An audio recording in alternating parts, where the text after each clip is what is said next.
Right guys, welcome back. Day 16. We're now going to be looking at finding good labour. Everyone typically says finding good labour is a real pain in the arse. It's very difficult. It is. It's not easy.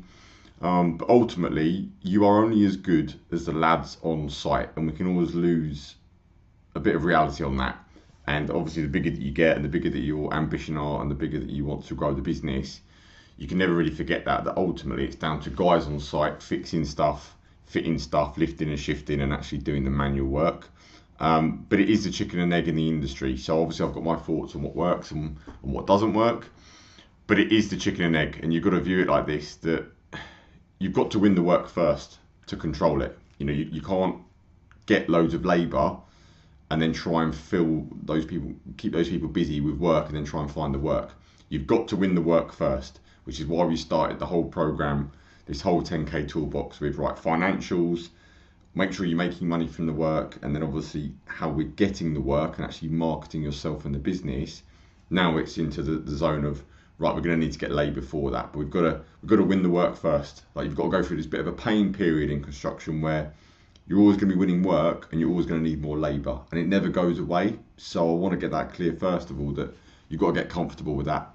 Doesn't matter what size your company is. You can be a company doing 100 grand or a company doing 10 million. You will always have the problem of needing more labour. It's a constant requirement. It never ever gets easy. You will never be in a position where you've got the perfect amount of labour for the perfect amount of work you've got coming in. It's always going to be a problem. So you've got to be very good at recruitment and actually having a bit of a recruitment plan and process in place, which is obviously what we'll go through today. So you need to control the work first. You can't have labour just sitting around with no work. And the most important thing is that people are the business. The better business you want, the more money you want to make, you're going to need better quality people. You're going to need more people. So people are so important, and you need to have that mindset attached to all of this, that putting people first, the right people first, will get you to where you want to be. And look at it in that way. People are a form of leverage.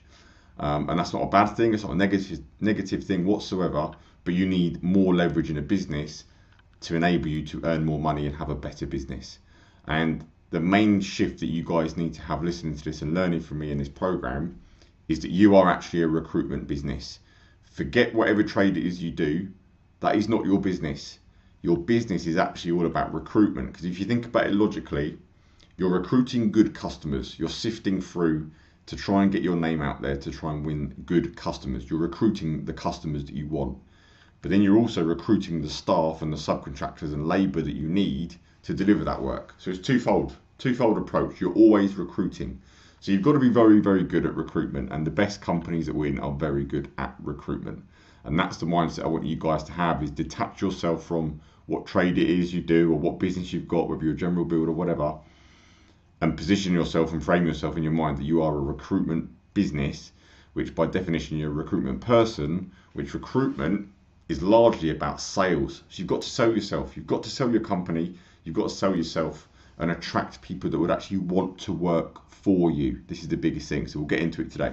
Now, how we recruit clients is how we recruit labour. It's the same stuff, it's a people thing.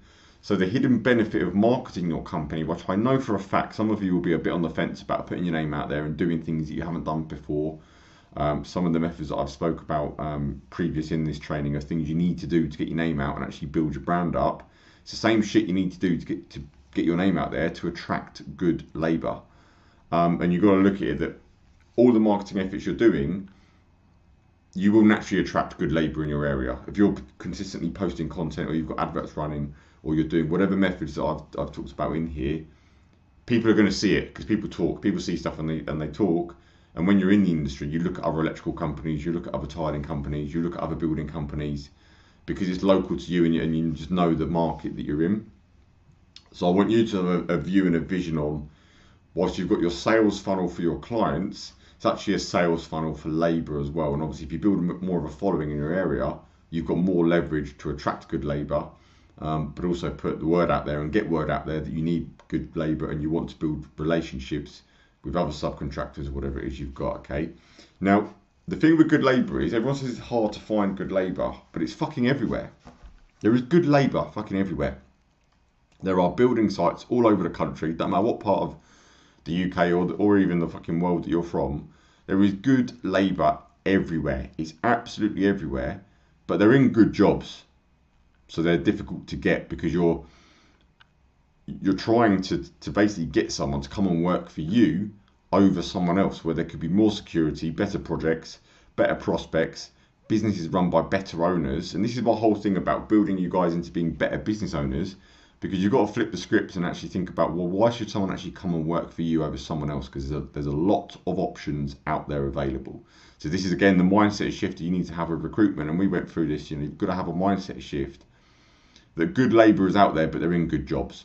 So we've got to be positioned as people that, and a company that someone actually wants to come and work for. So why should they work for you? And this is what I want you to start thinking about now is, would you go and work for you? If you had the comparison of working for you and your company right now, or someone else's company, who would you pick? And start thinking like this now. This is smarter, more intelligent thinking as a business owner. So the more people that know you, it's the same as getting clients, the more people that can come and work for you and partner with you and be part of you building your ship, because they're a subcontractor underneath you, or whatever way you're going to do it, which we'll go into. So you need to learn now to investigate and be social with other tradespeople. You need to start thinking ahead of, okay, who are the players in this game? Who are all the other decorators? Who are all the other tilers? Who are all the other carpentry companies, general building companies? What labour are they using? Where are these people? Where are they hanging out? You need to start thinking about this and start following it. So what I always do is, whenever I pass a big building site in my area, what I've always done is take note whose vans are outside, what company names are them. Yes, granted, a lot of them are unmarked, but the ones that are marked, who are they? You want to start building a list of all the potential subcontractors that you could be using for whatever business that you've got, okay? So the next thing is going to come down to what you're actually going to need, because on day 6 of this program, we worked out the sort of gap that you've got. We know how much revenue of work you're going to need to be doing, and whatever trade you're doing, you're going to start to be able to quite easily work out, well, what you're going to need. How many bodies are you going to actually need? How many people you're actually going to need? We need to define what that actually is. How many people would you need? Forget about what business you've got today. You've got to always operate from the business you are today, but the business that you want to be. And obviously you're doing this program because you want to be in a position where you earn 10k net per month. I've told you the truth and the maths on what money you're going to need to be doing and what that business is going to look at. Now we've got to work out logistics. How's that actually going to happen? How many people would it actually take to hit those figures? If you're unsure of that, you need to go back to day 6 and work out that gap and get very, very fucking clear on that. These numbers should all be in your book, should be on a board in front of you, whatever it is that's simple for you to understand. You need to know at all times, how much money do you need to do with work? How much marketing efforts do you need to do from all those stuff we went through? But now we're going to be looking at how many lads or people or subcontractors are you going to need to be able to fulfill that level of work. So get your number clear for that. You need to know that. And now, like I say, operate from 2 heads. The business that you are now, but the business that you want to be.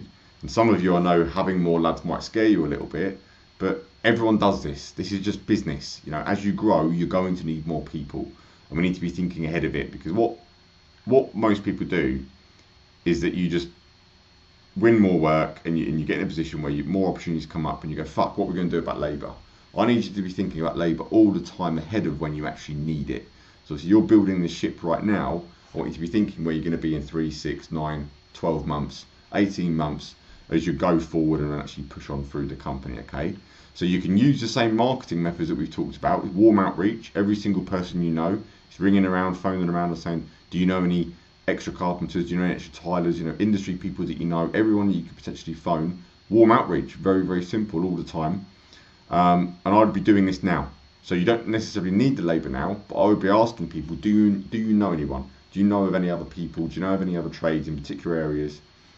And actually start plotting a list now of potential people that you could speak to when you do win the work, and then you've got a database to phone once you've won the work, which is better than having no one to phone. I need you to be having that mindset with labour, okay? Content as well. Obviously, you're posting out content to win work. You can start posting content as well, the same stuff around the work that you're doing, but then deliberately following people on social media that become part of this list of subcontractors and people and lads that you could use to do work. So they start following you, because remember that 7 to 10 touch points.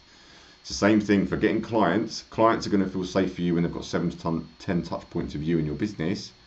Lads, labour, staff are exactly the same as well. They're more likely to want to go and work for a company that looks professional. There's really good content going out, and they've had 7 to 10 touch points because they feel like they actually know you as a company and as a person owning that company, okay?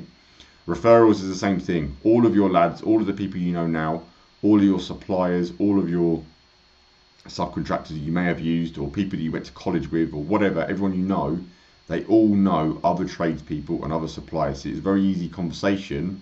I'm going, look, I'm looking to grow the business. I'm tendering for more works. I'm pricing more works. Do you know any more decorators, electrical, sparkies, carpenters, tilers, multi-trade skilled people? Whatever it is for you, you're going to need. You need to start having these conversations now. And yes, this is work. This is work. But work works when you do the work. You've got to do the work all the time ahead of where you want to be. And it's a little bit cheesy as it sounds, but you've got to be the person you need to be now to become the person that you want to be down the line. So if you want to be a more of a business person, you've got to start being that person now before you actually become it later on, okay? So having these conversations, having these calls is all extra work you've got to do on top of running what jobs you've got, being on the tools maybe still. And this is where you've just got to prioritise what's important of growing the business. You've got to be a massive networker and doing all this stuff and building a database of labour. So meet and recruit ahead of time. So what I want you to do is start having these conversations and putting work out there for the people that you will need. Not that you necessarily need them now, but you will need. And actually start meeting people and start building relationships with the right people that you are going to need. You know you're going to need once you fill the pipeline of work. And you know from that gap that you've got in revenue, that you know that you will need them. I want you just building that database and meeting people, having the odd coffee with people, maybe the odd beer on a Friday, deliberately and intentionally with people that you may use and actually employ. I say employ loosely, I'll get onto that in a second, but to work for you and your company down the line. Think ahead. Be a sniper, don't be a shotgun. Think ahead all the time of the people that you will need, okay? Now, a quick thing on this, I have a method for what people you should actually work for you.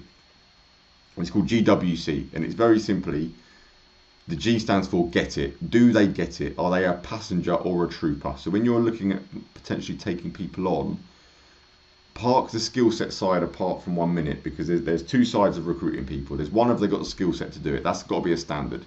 If you're looking for a good carpenter, they've got to be a good carpenter. They're not. Don't try and mould someone into something they're not already. That's going to create a headache, take you longer. It's going to be a ball ache. You've got to train people. You haven't got time to train people to how to do their job. You want to be recruiting people that are already good at doing their job. It's going to save you a lot of time. You might pay a little bit more for it now, but ultimately the clients are paying for the labour and your margin is separate to that anyway. So it makes no difference to you. You're better off having good labour on your side. But number one, as a person, you've got to view it as, do they get it? Do they fully get what you're trying to do? Do they get that you've got to be on time? Do they get that you've got to be you've got to turn up in a certain appearance? And do they get that you've got to be respectful to clients? You're not trying to train a dickhead to be a smart person. You want someone who just gets it naturally. They've got to get that first. If they don't understand all that sort of stuff first, don't even bother trying to use them as labour or recruit them. The next thing is, do they want it? Are they hungry to do what it takes? Are they people that actually want more? They want to progress. They want to come with you on your journey, building your business, and they're actually behind you. Do they want to deliver? Do they want to complete jobs? Or are they the type of people that goes, well, we couldn't complete that day, so we'll do it tomorrow? They won't go that extra stretch. You've got to have people that actually want it and are hungry for it to an extent. And then once they've passed and you've got a tick in that box, you've got to look at it and go, do these people, whatever it is that you're recruiting for, do they have the capacity? Are they the people that can handle stuff and actually pick up the ball and run with it? Or are they a flapper? Is there always a problem? If you give them more than one thing to think about in a day, do they just cave in and don't actually achieve anything and fuck things up? These are things that you want to signify and have in all your labour. And if you've got labour at the minute and they're not ticking these boxes, you need to double down and actually find better labour and improve your team. Because if you settle for bad players and bad team players, it's going to come back and bite you on the arse, and it's going to be very difficult to run jobs. The good labour is out there, but sometimes you've got to kiss a few frogs to get to the good labour, and you'll find that position where you go, fuck, now we've got a really good team. But don't just settle it. Always remember GWC, okay, every single person. Now, recruitment rules. Recruit ahead of time, like I say. always be recruiting. So I want you to go forward now that you are always looking for lads. You're always looking for new labour, new people. Even though you don't need them now, you might not need them today, but you will always need new lads and new labour. So constantly be filling the bucket all the time of potential people that you could be using. Hire on values and the person over the skill set. Now, like I said, the skill set is essential, but hire more on the person. You cannot train values, you cannot train habits and the way that someone holds themselves. Someone could be the most skilled labourer in the world, but if they're a complete dick on site, they create problems, they're rude to customers, they don't value and respect you, you're going to have loads of issues. And you can't train that. You can't change that out of someone. You can't change someone's DNA. So always hire on values and actually hire on someone that you would happily have them spend time with your wife or your kids or your family, and you know they would be respectful. Then you know you've got a good person, okay? The subby versus employed thing. Now, for all of you guys listening to this, you need to make your own decisions. But what I would do is not employ anyone. I would have everyone on subcontract labour. Yes, there are potential downfalls of that, and you need to maybe speak to your accountant about this. I'm not advising you what to do from an employment law point of view or anything like that. But this is the construction industry, and the biggest companies in the world, most of the time, they are actually subcontracting labour out. I think it's more hassle than what you need. The industry is very used to that method of working.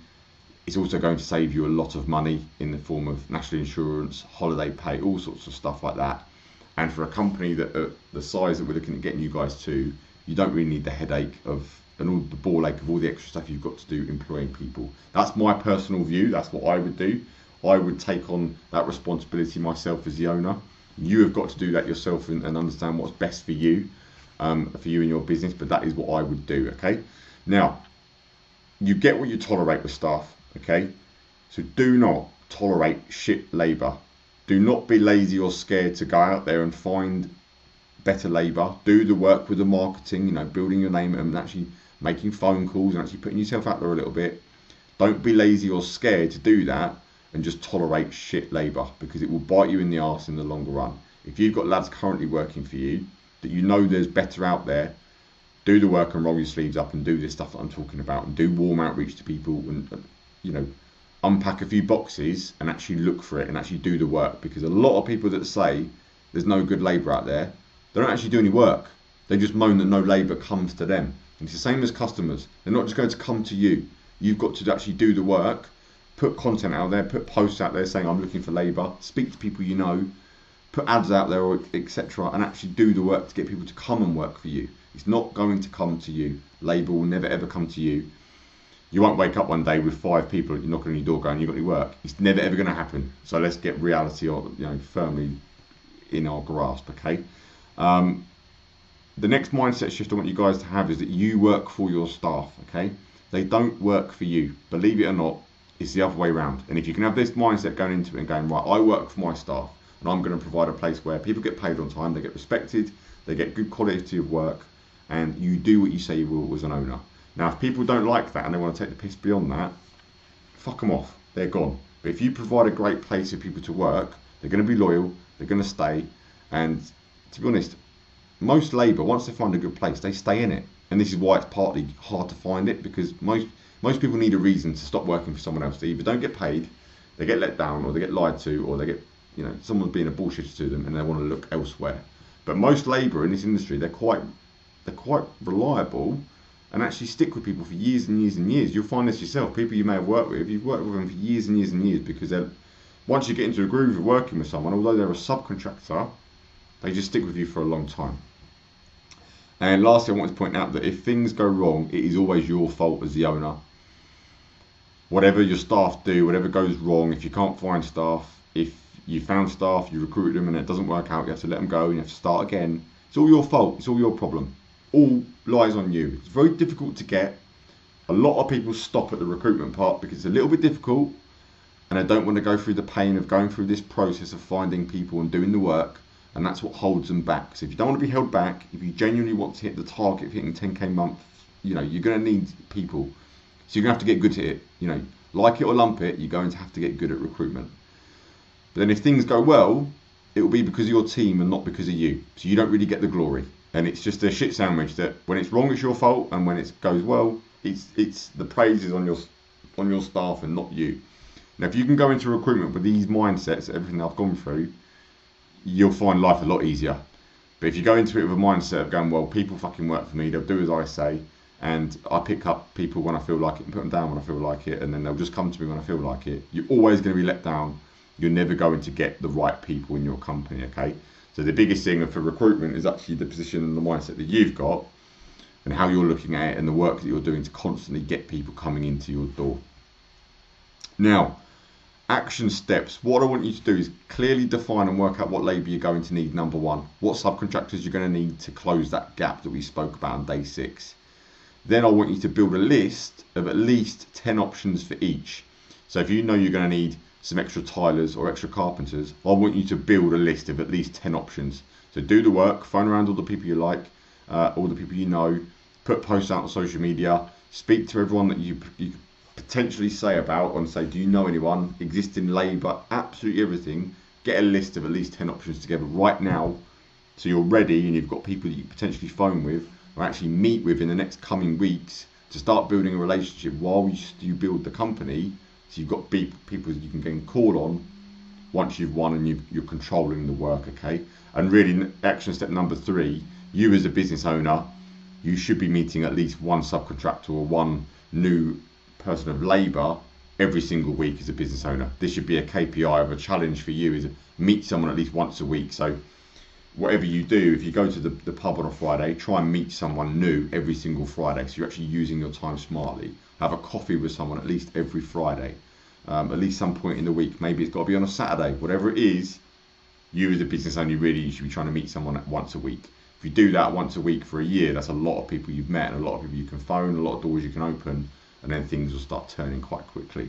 As a bonus on today's exercise, guys, what I've got for you is a labour job advert below this. So you've got a basis to use and a template to use. You can just edit it and suit for whatever labour you're trying to find. But it's a nice, clear, defined way of actually putting an advert out for attracting labour. But on recruitment, look, this is so important. This is the biggest part of it. Recruiting is a skill set to have. You need to get very comfortable at it. But it's basically all comes back to the marketing you're doing to get clients. You need to be marketing to get lads all the time as well, and really promoting yourself and getting comfortable with that. And the quicker you can get these mindset things that I've said in here, the quicker you're going to grow a business that you want to grow and have people that are actually really good underneath you. Okay, so I hope it's been useful, guys. I will see you in the next video. And what I will be doing as we come to a wrap with this program, I will be giving you a hit list of things you need to be doing consistently in order to hit your goals. So it's very fucking clear the actual key tasks and habits that you need to do every single week and day to build the company you want to get to that 10k net month that we're trying to get you guys to. All right, so that's it. See you on tomorrow's video.